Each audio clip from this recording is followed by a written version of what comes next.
Welcome, everyone. Welcome. Thank you for joining us today. Welcome to you. Good morning, good afternoon, good evening, and thank you for joining us today for Bifocal, Bifocal, Clarifying Business Intelligence. My name is Lyman Goodrich, and I'm your producer for today's web show, and thank you for joining us. Today's web show is SQL Server Reporting Services, SSRS. And just a little housekeeping here first. As always, our show is being recorded and will be made available for on-demand viewing within 24 hours of today. And it will be posted for download and viewing from the same landing page that you joined our event today. Also on the simple, as you can see on the screen, we have itunity.com/bifocal. That is the same location. You can view all the past recorded presentations for Bifocal, as well as the ones that come in the future. So one last bit of housekeeping. If you have any questions, any comments, any scenarios that you'd like to share with today's presenters, please put them in the chat pod on your navigation bar. There's a chat icon. Click on that and feel free to put your questions, comments in there. We definitely want to make sure this is tailored for your specific interests and your questions. So we've got a jam-packed show today, so lots to get going on. So let's get started. Please welcome your hosts, John P. White and Jason Hillmelstein. Take it away, guys. Thanks so much, Lyman. Good to hear from you. Hey, John. How you doing, Jace? How you doing? I'm doing great. I keep going a little fuzzy. I just installed the anniversary update. And, I thought it was just me. No. I'm just, it might be better for our viewers, to be honest with you. Not see me in quite as living color all the time. Installed the anniversary update, and one of the things that happened as a result is I lost my webcam controls. I have to find where those are now, so that should be some fun. So I apologize for the fuzziness that happens, because I just don't sit still, as you well know, during our sessions. So I've noticed that. So yeah. When did you install? Did you just get that finished? Because I've had it for about a week. It's working pretty well. Yeah, it got installed yesterday. I stepped away to go to lunch and came back and said, guess what? Happy day. Here you go. Happy anniversary. So I'm liking it so far. There are a couple little things that I have to reinstall, some drivers, things like that. Nothing big. It's working well so far. Haven't really noticed anything major that's a big change, because I'm not a stylus user on this particular machine. On my Surface, a couple little things that are nice that I like about it. When doing using the pen. So, well, I find it's just, I was on the Insider slow ring on this system, so it wasn't as radical a change, but I did notice some performance improvements from some of the pre-release builds. So happy about that. Yeah, the fast ring for my Surface has been very good. Haven't had many problems, but my work machine I tend to go a little slower with. So today we have a guest who we're going to talk about SSRS with. I'm very excited to get to that. But before we can do that, let's a little bit of news. First of all, how are things in Canada today? Hot. It's I'd call it Texas hot. It's in the 90s. It's humid. That's sort of. I'm sure you're over 100 today, right? Actually, it's 90 degrees outside. Oh. Feels like 99. We're going to peak probably, it's going to feel like about 110 by, our heat hits about 4 o'clock is when the really peak heat hits. So I'm sure it'll get really nasty by the end of the day, but for right now, it's actually, it's hot, but not quite so bad. Just for anybody who's watching this on download, today actually is August 11th. That's right. Not July 11th, it's August 11th. So we are in the dead heat of the summer here in Texas. So, cool. Yeah. And it's been a little while since we've done one of these. We got about 6 weeks of news to catch up on, I think. So let's get to it. Yeah. Well, there's a few items on here. I don't want to take too much time on it, but I guess one of the biggest ones was right at the end of June. I think it was Microsoft released the latest iteration of the on-premises data gateway, which is what it's called now. It used to be called the data management gateway. There was a personal gateway. There was the enterprise gateway. Now it's all rolled into one. Depends on what mode you've got it, or it'll install either personal or what we would have thought of as the enterprise mode before. But we have, it's called the on-prem data gateway, on-premises data gateway. And the big news for me is not only does the gateway support Power BI for reporting, but now it's supporting both Flow and Power Apps. Yes, you and I have been playing quite a bit with Flow lately. Not quite as much with Power Apps. We're still maturing our use of Power Apps, I'll call it that. But one of the things I like about this is that in the new naming, that very specifically moves away from calling it the data management gateway. It's now a data gateway, and because they're putting more and more into this gateway. Something that's really encouraging to me is someone who's been following this and been living and breathing the BI world for so long. We've been dying by every version that changes so much. Microsoft has said, "Hey, we're really solid with this. This is the thing we're going to move forward with. We're not going to go pull it out from under you and stick a new one in every 6 weeks." It's they're iterating it, but they're adding to it. It's really encouraging to me that we can feel solid with the new data gateway. Yeah, absolutely. And I guess the biggest news from all of this, not only are we supporting Flow and apps, but we're not just reading now, we can write. Mm-hmm. So Flow, and I haven't done it yet. I'm itching to give it a shot, but I want to take our Twitter analytics piece and pump that into an on-prem SQL database instead of just a SQL Azure database. That should be a nice little test of it. Yeah. But once we can do bidirectional data movement, hybrid becomes a whole lot more realistic, doesn't it? Yes, it does. So, I know I threw a wrench in your monkey works 2 days ago when one of our later pieces of news that you grabbed onto, and instead of getting to do that Flow thing, you went off and started playing with this. So really cool stuff. We'll talk about it, looking at our notes and seeing all the new stuff you started playing with here. You should know better. You should know better. I know, but it was a lot of fun for me because I got to tease you with something that you hadn't done before. So that's fun. The data-driven alerts piece for the Power BI service, that's one of the new pieces of news. Pretty big from my perspective, seeing data change actually getting alerted on it by the service. Yeah, they actually had it in the mobile client for quite some time, and that's I guess I should explain what it is.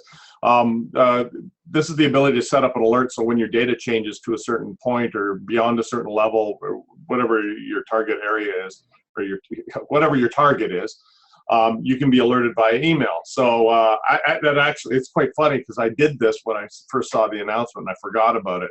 I've got my shark attack dashboard, so I said, alert me when the number of shark attacks in 2016 goes above 75.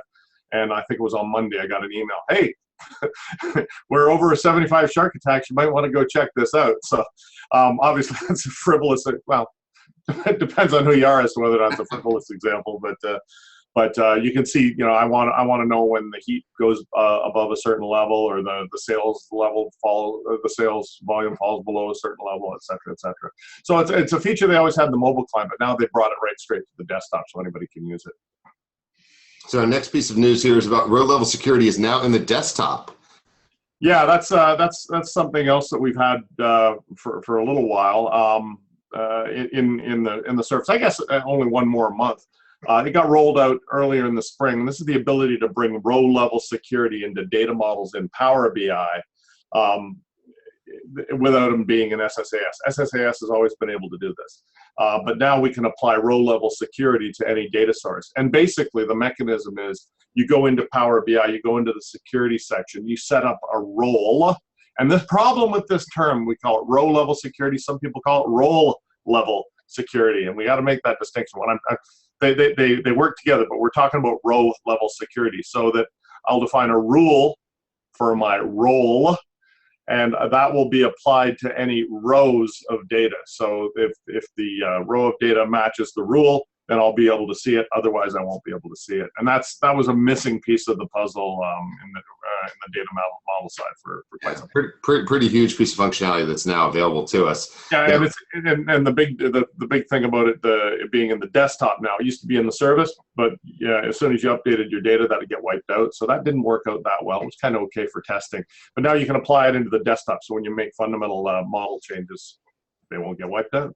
Yeah. So a couple of other points of information that we, before we move on to our guest here, we now have Analyze in Excel now connects to on-prem analysis services data as well as that which is in the cloud. Power BI desktop, Power BI dataset API improvements Lots of stuff on the Power BI blog about this, was reading about it. Worth going out and reading the Power BI blog if you haven't, to get some of that detail. And maybe we'll throw something in on the next one really in depth about that. But we want to make sure we get to our guest today. That's right. And the Power BI embed and publish to the web is now general availability. So we've had it for a while. We've been using it. If you've been following anything that John and I have been doing, you see all of that stuff that we've been publishing, mostly John. And the last thing of note, and this came out of listening to our good friends Chris Johnson and Andrew Connell on their web show, the Microsoft Cloud Show. Microsoft announced the release of the Azure Usage and Billing Portal. So you can go in and finally get to reporting data against your Azure tenant, be able to see your usage and really drill in using Power BI. There's a link that we'll throw out there in the notes here and into the chat as well. Really good stuff. Not easy to do. John, you want to talk about that at all?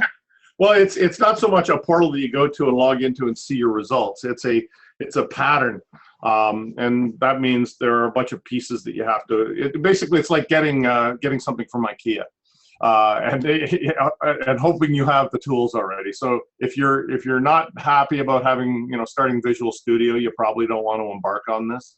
But it's a set of PowerShell scripts, some Visual Studio projects, and 4 of them, to be precise, that you deploy to Azure.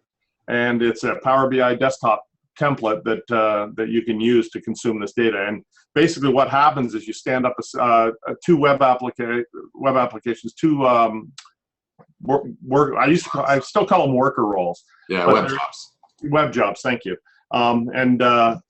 They use the application insights feature of Azure to watch your consumption of Azure, and it dumps all that data into a SQL Azure database to which you connect Power BI. And it took me about probably 4 hours to get it all up and running. The documentation, although it's described as a step-by-step, it's kind of step over step more than a few times. It could maybe use a little bit of a rewrite, but the documentation. However, the PowerShell script is quite verbose. The projects themselves are very well documented. So I was able to get that up and running, and that's actually been something that we need. I'm just going to control this. My organization, we have tyGraph. There we go. tyGraph is a Azure-based service, so keeping an eye on our costs is very important. And I spun that up, shot it out to our team, and they've been all over that, like a fat kid on a Smartie. So there you go. I'm looking forward to my organization, Rackspace, starting to leverage this as well, because we do a lot of Azure management and things like that. It's really cool stuff. But John, I'm getting a Kreskin moment here. Am I sensing a White Pages blog article about this coming soon to a theater near you? It won't be in the next couple of weeks. I can promise you that. if I can get to writing, I'm stacked up on blog posts to write. I just have not had the time this summer. It's been a little bit on the hairy side. And next week we've got SB Fest, so we'll see how that goes. What is the name of what he is talking about? Was that tyGraph that you're asking about there? Be White? I don't know. So we'll answer you via text here and get some more details about what you're asking about. But let's go ahead and get to our guest, who's been so very patiently waiting in the wings here. Yes. Riccardo, if you want to turn on your webcam while John, do you want to do a quick intro? Sure.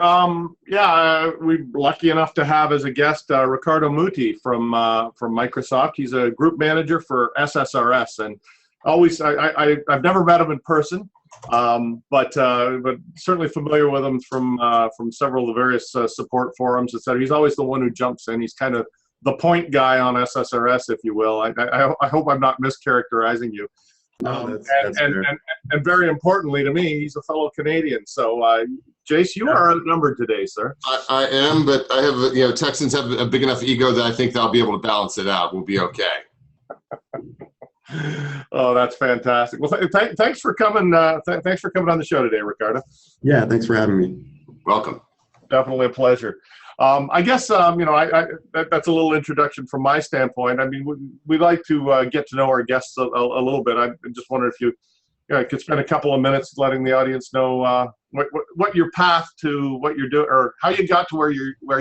Let's put it that way. Sure. Yeah. So I also come from Canada, as I've found out is the correct pronunciation. I'm originally from Toronto.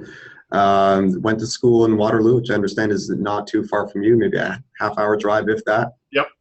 Yeah. And so did my time there, studied software engineering, which I figured was pretty much always the path that I was going to go down. I was always interested in computers and techie stuff. I think software is really cool because you don't need any raw materials to produce something. You can literally create something out of nothing. So you're bounded only by your imagination, I guess. So that's what drew me to software. And I think my first internship there, because the way that they do school there, at least for engineering, is what they call cooperative education program, where you go to school for 4 months, then you go to work for 4 months, and you just alternate back and forth until 5 years later you're done. And so my very first internship was at Microsoft Canada. And yeah, they just, I guess it was like a cornucopia of free developer software and tools. At that time, there was no free Visual Studio or anything like that. So I'm just a poor student, and all of a sudden I have access to like Visual Studio Ultimate Edition and all this stuff that I couldn't have got before. And so I just learned a ton there, and I think that really started my relationship and special affinity for Microsoft. I really liked the developer platform. And I ended up doing a few internships in the IT consulting space, basically developing enterprise software for enterprise customers, small, medium businesses, everything. And I would say almost probably 95% of the projects that I did, they all said, and a requirement of our app is that we got to have reporting in it, right? So one of the tools that I learned that I had in my toolbox that I used frequently was Ssrs, was SQL Reporting Services. And I guess at one point I just thought, hey, wouldn't it be cool to actually work on shaping one of these Microsoft products that I use so often, see it from the other side of the table? And they had an opening for the Ssrs team, and I picked that as my #1 choice. And before I knew what was happening, I was moving to Seattle, and here I am. So I've been here about 6 years, and now I'm kind of shaping, okay, where should we go with the reporting services product? Fantastic. Fantastic. Well, and Microsoft sucks up a lot of you Waterloo grads. I know on the Power BI team, I'm working with Tessa Palmer and Łukasz Pawlowski. They're both Waterloo and Canadians, of course. Well, Tessa is from UBC, I believe. So I won't let her into the Waterloo culture. There's a nice rivalry here between the Toronto people and the Vancouver people, but well, the weather in Vancouver, overall a Canadian invasion, yes. That's right. That's right. Fantastic. Cool. Well, I guess in the same spirit, we're on the show. We talk about all things BI. Power BI, of course, has been lately getting an awful lot of heavy press. But we've mentioned we had Kai Ocroft on a little while ago to talk about the SharePoint side of things with Power Pivot and SSRS integrated mode. But I guess you mentioned you worked with SSRS while you were going to school, and it kind of belies its history a little bit. I know I've been working with it in SharePoint since I think 2005 was the first time it came out in integrated mode, and it showed up originally in SQL 2000, did it not? Or in that time? Actually, funny. My first memory of reporting services was one of the salespeople at Microsoft had one of the menial tasks that you give to interns, which was, and this tells you how long ago this was. Says there's this new thing that came out. I need you to burn it on a CD for me. And I'm like, okay, what is it? And he told me it's called SQL 2000 Reporting Services. And I'm like, I have no idea what that is, but I'll go find out. I'll download it and I'll burn it on the CD for you. So that was the first I heard of SSRS. Your first exposure to it. Yeah. Mine was in getting SSRS integrated mode that came out in 2005. I think it was R2 or is the interim one. Yeah, the first time SP2. Yeah. SP2. There you go. And getting that up and running with SharePoint, wasn't the easiest thing to do at the time. How much or how little has changed, right? Yeah, I was just gonna say I started working with it in 2007, and it sure until recently looked the same quite a bit. And now with the new 2016 stuff, very much looks differently. But it looked quite the same for quite a long time there. Yeah, I mean, that's what happens when you don't really have a team working on a product, is it doesn't continue to develop itself, which is surprising. These are the lessons that we learn. Well, it certainly looks like you've been working on it lately, so that's, yeah, we made up for lost time. A great thing. So, well, that actually that kind of plays into the next question. I guess when we had SSRS, it was chugging along. I've always, by the way, I should say, I've always loved SSRS. It's super duper powerful. And, you know, it had gotten a little long in the tooth from a visual standpoint, but the way the expression language that's built into it lets you drive everything with data is just beyond comparative to my mind. But when we started seeing what was it? Project Crescent was the first version of it, and then eventually it was the Power View. Now we have the visuals in Power BI. I remember an awful lot of questions of, you know, is Power View going to replace SSRS? When is it taking over? And Power View was part of SSRS, so it was a little confusion. I just wonder if maybe you want to give the audience your take on what the difference in these two different, to my mind, completely different style of reporting products are. Yeah, that's also very near and dear to my own experience, I guess, because when I joined the SSRS team, what they couldn't tell me during the interview was they were actually working on a secret project, which turned out to be Project Crescent. So I didn't end up working really on SSRS. I ended up working on what became Power View. So, and I remember when we first announced it at conferences, we definitely got that question, and it's, you know, when should I use which sort of thing? I think one of the analogies that, it doesn't explain everything, but I think it was a helpful analogy that some people used was, hey, I can create a chart in SSRS and I can create a chart in Power View, so they seem highly overlapping. Which one should I use? And the analogy is, well, you can create a chart in Excel, you can create a chart in PowerPoint, you can create a chart in Word, or you can create tables in each of those, I think was the analogy. So should those all be unified into one grand tool? And the answer is no, because people have come to understand the different styles of documents of artifact that you produce with Word and Excel and PowerPoint. One's for, like, you know, things that you can print, you know, traditional documents. Another is spreadsheets, and another is presentations to be put up on a screen. So to me, though there are a lot of today point in time differences between SSRS and Power View, or really what's evolved into Power BI, the one that seems most fundamental, what they were originally built to do, is SSRS is an engine for generating documents. If you think about it, what you author with an RDL is a document template. And then you bind it to data, you bind it to expressions, you bind it to parameter values. All these are basically inputs that get fit into an engine that combine with the document template to spit out pages. The concept of a page is really fundamental to the architecture of the RS engine. It's really, really designed around this concept of pages. The more data you have, you get more and more pages. So that to me is a sort of evidence, the proof that it really was designed as a document generation engine. Whereas Power View was designed for, this isn't a forward process of you put in data on one side and you get a document on the other side. This is about, there's an experience on the screen for interacting with data. It could be that there's a report already authored for you and there's a lot of interactivity on the screen, filtering, sorting, and so on. But it could be that you're starting with a blank canvas and you're just trying to explore and get an answer to your business question.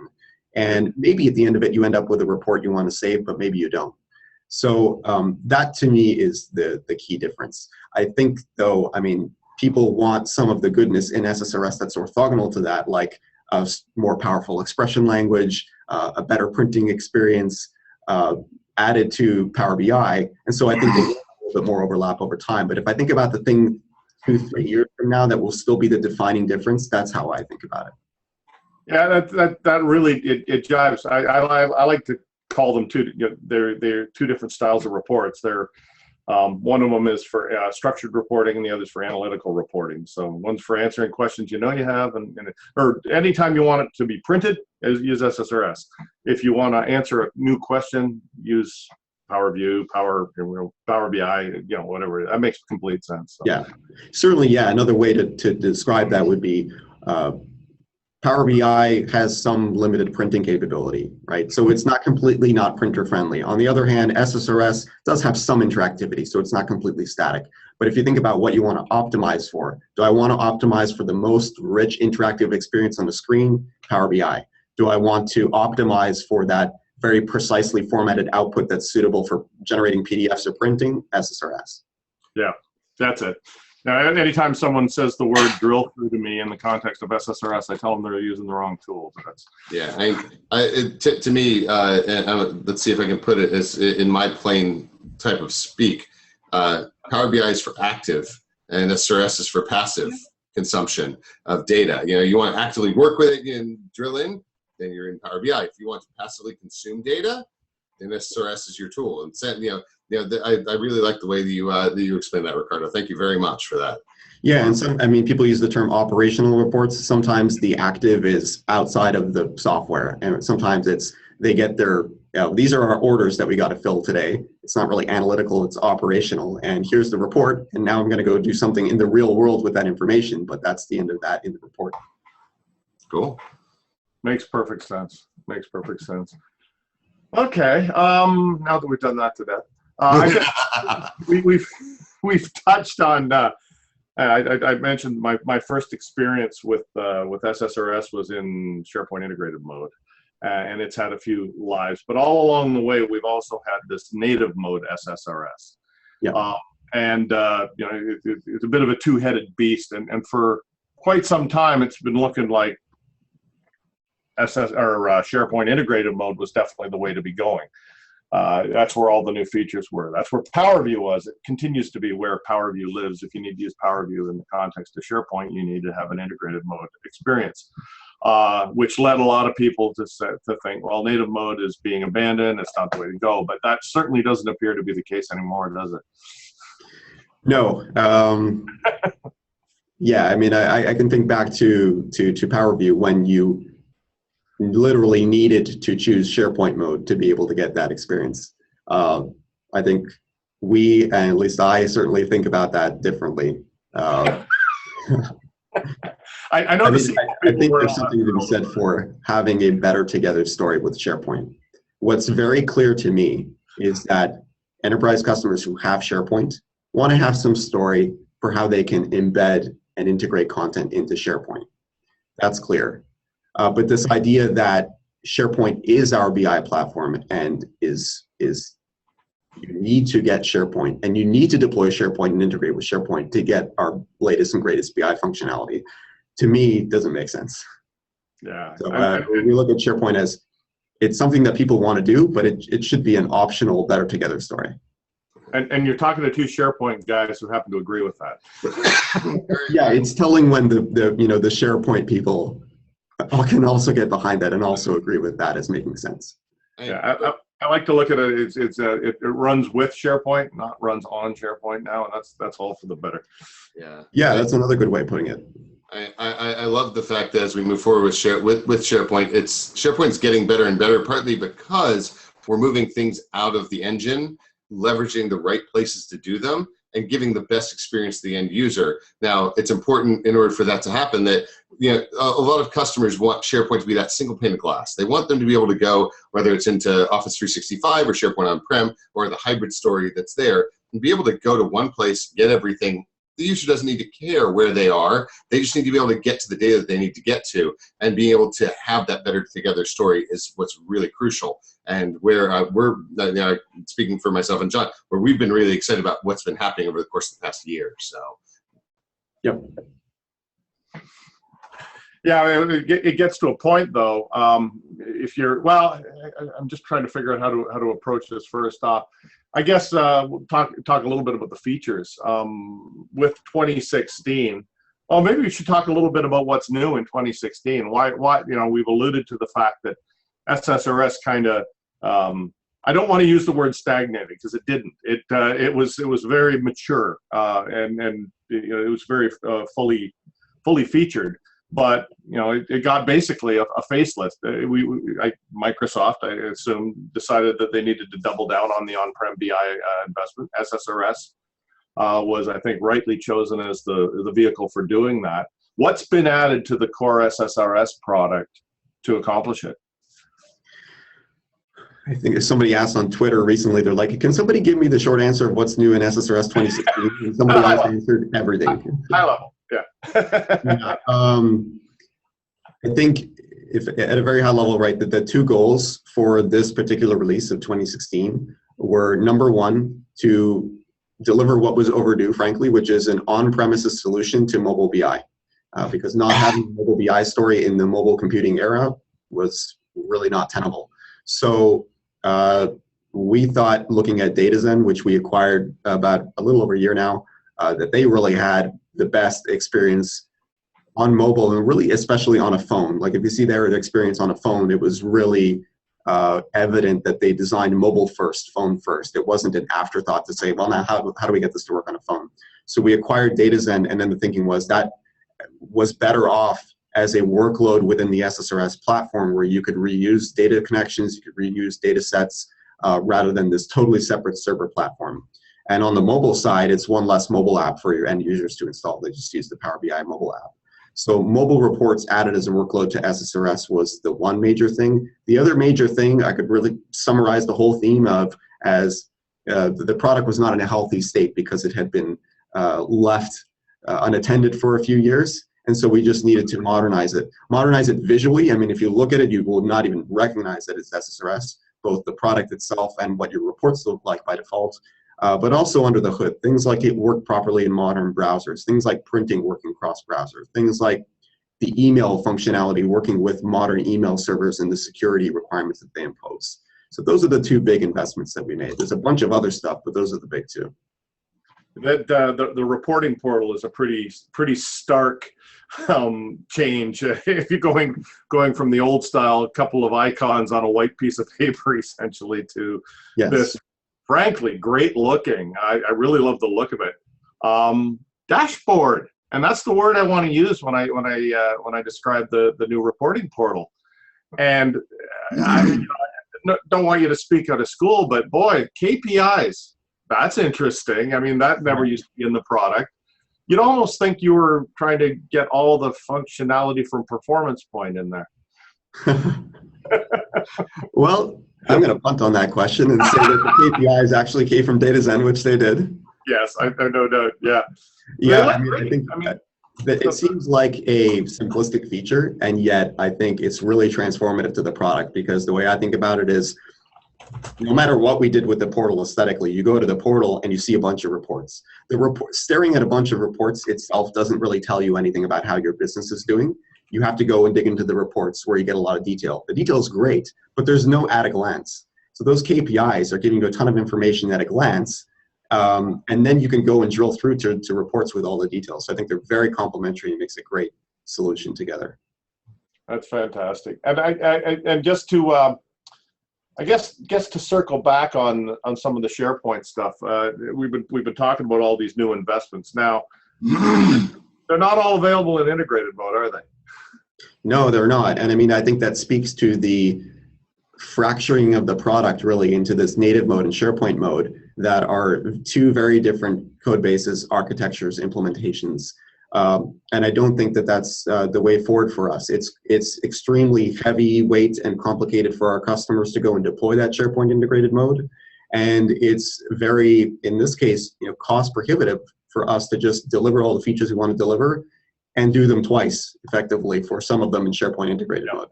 So I think that both for us in delivering features to our customers and just for the customer experience of setting up this stuff, we need to simplify our SharePoint integration story. I totally agree. And I've been recommending to people, or I want to recommend to people to just install native mode and connect to it with SharePoint. But right now, the state of the product, and it depends on what they want to get out of it, obviously. If they want Power View, that's not an option. But if it's straight up SSRS, basically the SSRS web part is something that's pretty heavily used in the SharePoint environment with reporting services with the parameters. And there isn't today, I'm going to pin you down here.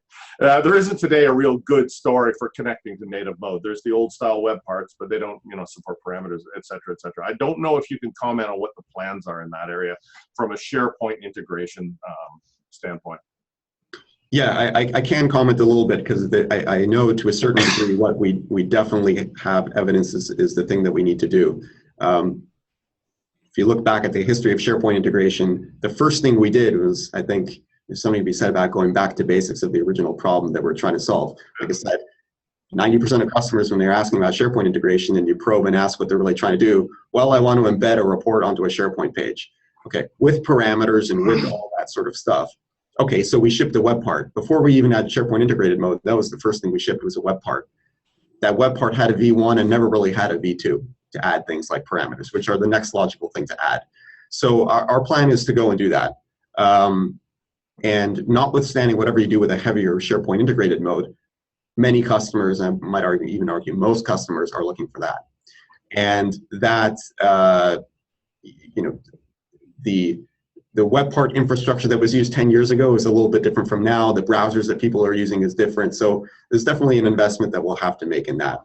The next thing that we did in 2006 was to take all the reports and say, well, you can now actually store the reports in SharePoint libraries and manage them using SharePoint permissions and all that. That has its pros and cons. Some customers like it. For others, it doesn't seem so necessary. And for us, it does start to fracture the product and mean we have to write features twice. And so I think that's something that we should take a closer look of, whether we continue to invest in that at the expense of other features, or we double down on features and simplify our story. And by the vigorous head shaking, I can tell what your opinion is on that. I don't represent the entire SharePoint community. I have to say that, but no, I think that's a wise decision. Yeah. And we've gotten good feedback so far from customers that we're kind of testing that path, that idea of going down that path with them, and they're surprisingly, I guess, a surprising amount of consensus around that. That's probably the better trade-off. In 2012, we went even further and said, let's run the whole thing as a SharePoint service. I think that the customer benefit of that just doesn't justify the cost. So I think we want to move away from that, just as you've noted that, you know, Office Online Server moved out of being so coupled with SharePoint, for example. Yeah. Yeah. So we've gotten a couple of questions. I think this might be a good opportunity for us to take a break from our written notes and answer some of you know, viewers' question. So there were two that are here. When is rendering of a PBIX file in SSRS on-prem going to be supported? That was on my note. When it should have been supported was yesterday. Yeah, but Jason in the chat room specifically asked the question, so I figured we'd get to it. Yeah. When it should have been supported was yesterday. When we're actively working on it is now. And when we're going to ship it is as soon as it's done. I guess the thing I would say, we don't really have a date that we're able to publicly communicate yet. We're actually working on kind of a roadmap right now of when might our first preview be. And I think the thing I would say is we don't execute in these 2-year-long monolithic pushes anymore. And that's the first time you see it. We try to execute and deliver more incrementally. So our stints of delivering stuff to customers are on the order of months, not years. So we'll do an initial preview with some limited functionality. We'll do a preview after that. Eventually it gets a big GA stamp on it. But I'm hoping that it's not too far off. We're making good progress here on the engineering teams. Awesome. So I want to pile onto that question. I just want to follow on that one. Sure. In the same slot where you can now store PBIX files but not render them in the browser, you can also store Excel files. Yeah. Why would we need something like that? Why would we need something like that? I guess today, if you want to view Excel reports, if you want to use that term, in a web browser, share them with other people, your one and only solution is SharePoint. And for many customers, great, okay, use SharePoint. But there's definitely a large addressable market of customers who say, I don't need all the other stuff in SharePoint. I really just want this in my BI environment. So there's definitely customer interest in it. I think from our prioritization perspective, we're focusing on getting Power BI desktop reports supported first. Really the rationale just being there is no on-prem solution to that today, SharePoint or not. So we're going to do that first. But we do have this kind of thing parked in our backlog of, we think it makes sense that it would support Excel workbooks as well. And once we have a good solution for Power BI desktop reports, that's something we'd like to revisit. I think that's pretty cool. And the thing that's, yeah, it's kind of what I figured is, oh, that means they're going to render Excel. Cool. But SharePoint now doesn't render it. It's Office Online Server. I wondered if you would use the same infrastructure, or would you actually do your own rendering? Yeah, we're talking with the team right now, and we think, like, again, thinking of delivering something incrementally to customers as quickly as we can. Probably one of the first things that we could do, the quickest path to something in customers' hands might be taking reporting services and taking Office Online Server and say, how can I configure one to point to the other and have it power the rendering of Excel workbooks? I think one of the concerns that I have is just that right now, Office Online Server and SharePoint can't live on the same machine. You physically need to put them on two separate machines, which, once you're deploying a real production enterprise deployment, really is maybe the way you'd go anyways. But just to get a little demo POC set up on your laptop, it is a little bit of a friction I wish we could get rid of. But even then, I think, yeah, you're right, that is the low-hanging fruit of something that we might be able to deliver. Try setting it up with Power View. Oh boy. Yeah, and hopefully that's someplace that containerization is going to take us. Down the road. Server 2016, hopefully coming out soon. I'd love to see the Office Online Server be one of those targeted things that gets to go into a container, but that's not anything real. So a couple of other questions. Yeah. Yeah, so Teresa asks, in which version, 2013 or 2016, do you think we'll be able to render those PBIX files? And I think that the answer that we're talking about here is that it's not in SharePoint as much as it's going to be in reporting services. So if I can twist Teresa's question just a little bit, the web part that you're talking about being a V2, being able to render the newer versions of reporting services that you were talking about with parameters and things like that, do you see that coming back to on 2013 as well as for 2016, the way that the SharePoint team is focused on delivering for both 2016 and any place they can bring something back to 2013? Yeah, I think we haven't really dug into the work on the web part yet, or just in our embedding story in SharePoint in general. But when we do, I think from our perspective, whatever report types you have in reporting services, we want to make sure that we have a story for how you embed them in SharePoint. And then the implementation of the web part for traditional paginated reports might be different from the one you use for Power BI reports, for example. And I think that our approach would just be to look at the deployment share of 2013 and 2016. Currently, we support both. And does the usage share and deployment share of SharePoint 2013 still warrant that we can't just do 2016 only, which is probably going to be the case? Then I think that we would try and make it work across 2013 and 2016. And I can tell you that customer bases are, very thrilled by what Microsoft is doing right now, focusing on, 2016 being their main target, but looking at what can we bring back to 2013. There's a really great story that's being told there as I've been talking to the community about these things. And the last question, just to pile on that one too, if I can. We've been talking about 2013 and 2016. I assume that this new model web part should be able to work online or on-prem as well. Given what you can do with the new reporting services and publish the, to a Power BI dashboard, for example, why wouldn't you be able to do that same thing with a SharePoint page? Yeah, I agree. That usually the challenge going with SharePoint Online and then potentially Ssrs running on-prem. Okay, now we got a hybrid scenario. How does authentication work across the two of them? But those additional challenges aside, that's really the difference. If we can make it work with those, if we can have solutions to those sorts of problems, then it could potentially work in SharePoint Online as well. Makes sense. Cool. So I want to get to the last question, and we actually have one more that's just come in. We'll opportunistically get to it. So Jason in the chat room also asks, is scheduled refresh using Power Query data sources going to be supported for on-prem? So this is Power Query sources in Excel? Or? So in this particular case, I think he's asking about being able to do scheduled refresh of reports that may have used Power Query to actually pull the data.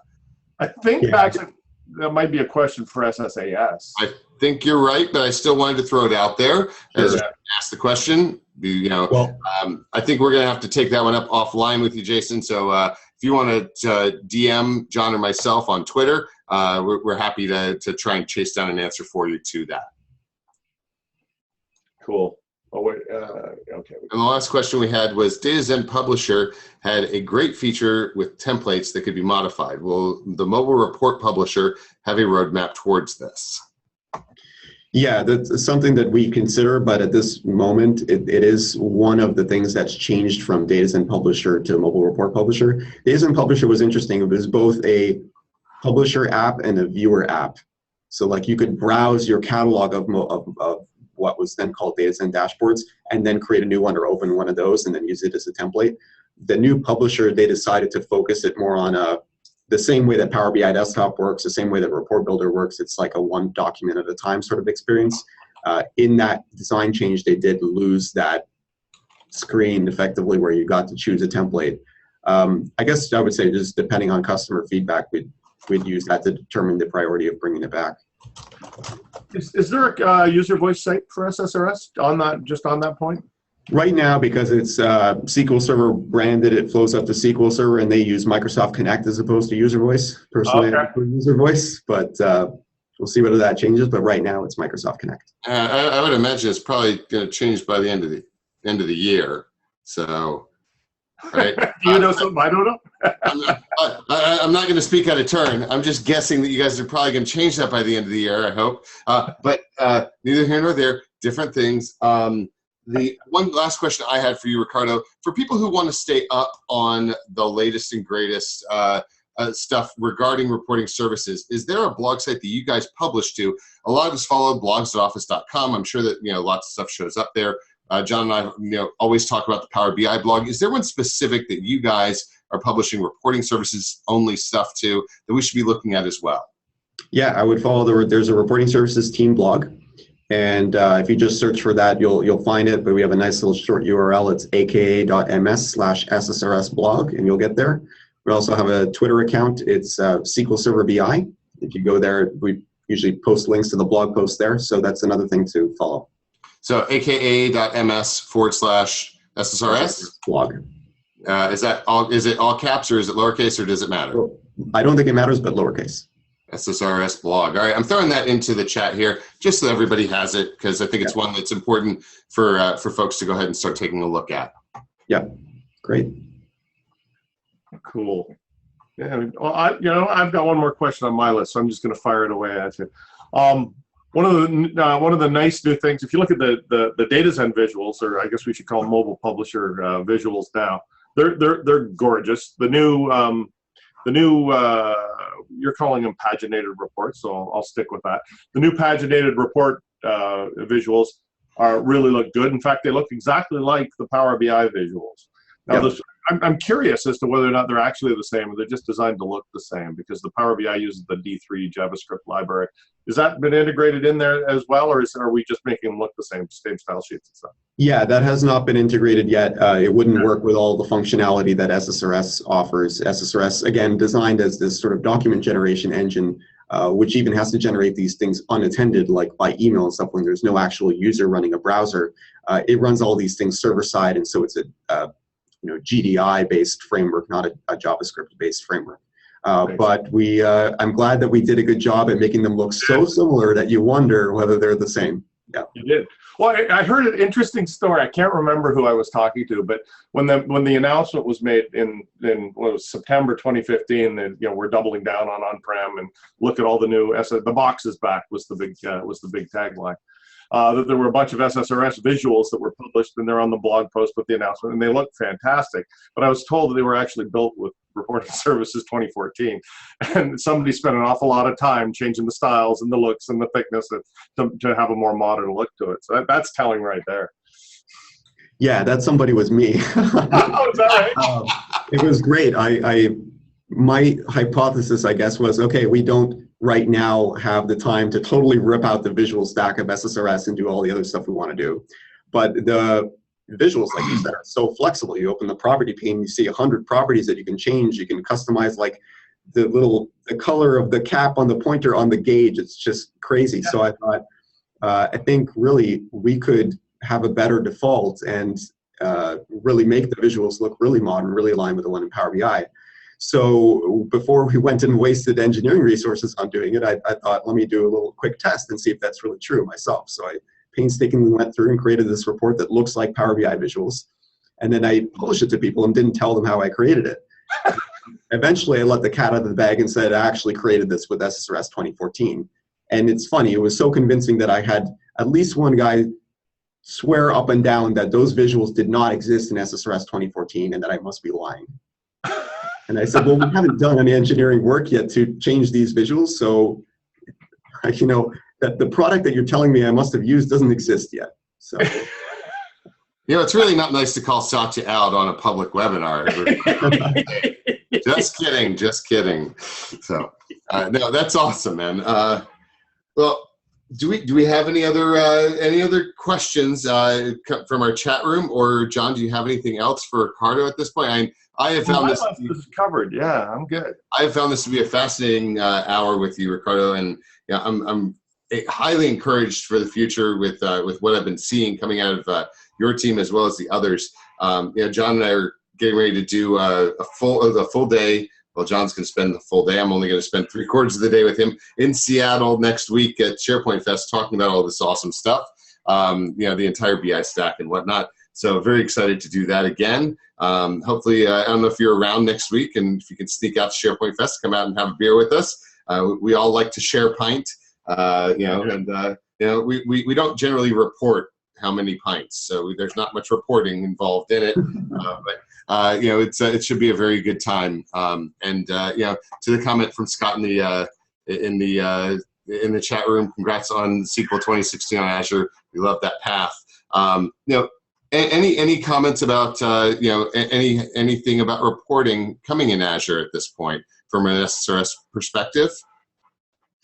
I guess I would just say, if you look at our roadmap that we published coming up on maybe a year ago now, maybe not quite, but we said the big mission for us after we shipped SQL 2016 is going to be bringing those Power BI desktop reports on-prem, so you have an on-prem alternative. But there's the inverse of a lot of people asking for SSRS, traditional paginated reports, in the cloud in some form, whether that's in Azure as a PaaS service, whether that's in Power BI that you see in the Power BI portal. So it might be the next big thing for us after we do a Power BI desktop on-prem. So we're really, really listening, keeping our ear to the ground, and interested in the customer feedback on that. That's very interesting, because we used to have SSRS in Azure at one point, and that was discontinued, the old model. But wouldn't that be interesting? It's like, that's turnabout is fair play, right? If you can render PBIX on-prem in SSRS, why shouldn't the service be able to render, RDL files up in the cloud? Right. Yeah. That makes sense. We have a lot of customers using Microsoft Dynamics. Microsoft Dynamics AX runs SSRS as its document generation platform at cloud scale. They do it by running SSRS in VMs. More of a PaaS offering is something that opens up scenarios like that, where we manage all the hardware and the updating and patching and all that stuff for you. Be kind of cool, I'm just saying. Yeah, it would be. I love. Well, you can really see the vision coming together. It's not quite there. The embedding story isn't finished on SharePoint, but you can certainly see where it's going, and I think it's a great vision. I think it's going to be amazing when we are there. So yeah. I think we have a really talented team here. Talented as they are a finite set of people, and so there's so many things that I wish we could just all do in parallel. And so the really tough decisions are, how do you prioritize them, and which thing do you do before you move on to the next thing? So I hope we're making the right decisions. I think customers are responding to it well. Awesome. Well, user voice will help. I agree with that comment wholeheartedly. It would be really awesome for us to be able to get to that point. So in wrapping this up, Riccardo, thank you so much for joining us. We're going to go ahead and wrap up with a little bit of shameless self-promotion. Again, aka.ms/SSRS blog. Please make sure you go out and take a look at that. Lots of great stuff. I've looked at it. I know John has as well. Look at it regularly for all of the really cool stuff you guys are doing. Join us again, itunity.com/bifocal. We don't have a date set for our next bifocal, but I imagine we will next week. So watch the Twitters, watch the bifocal site off of IT Unity.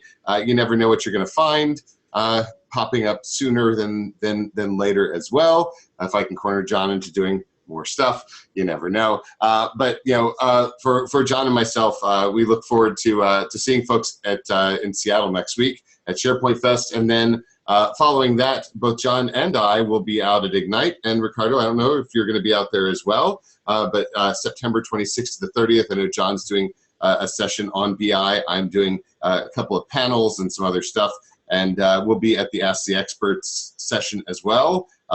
probably standing around at the BI table. So come over and grab a drink and join us for some chatter. Thank you very much for joining us today, John. Great to talk to you. Riccardo, it's been a pleasure. And I think at this point, we'll kick it over to Lyman. Thanks, folks. Thank you, guys. Thank you so much. Thank you, Riccardo, for taking the time today to share your information, knowledge, and expertise with the gang, as well, John and Jason. Thanks so much. Let y'all know, just as I said before, today's session has been recorded and will be available for on-demand viewing from this landing page, itunity.com/bifocal. You'll also be able to access previous sessions that have been recorded. I want you to have a great day, and I look forward to seeing you all soon, our next bifocal, probably around the Ignite time period. Have a great day.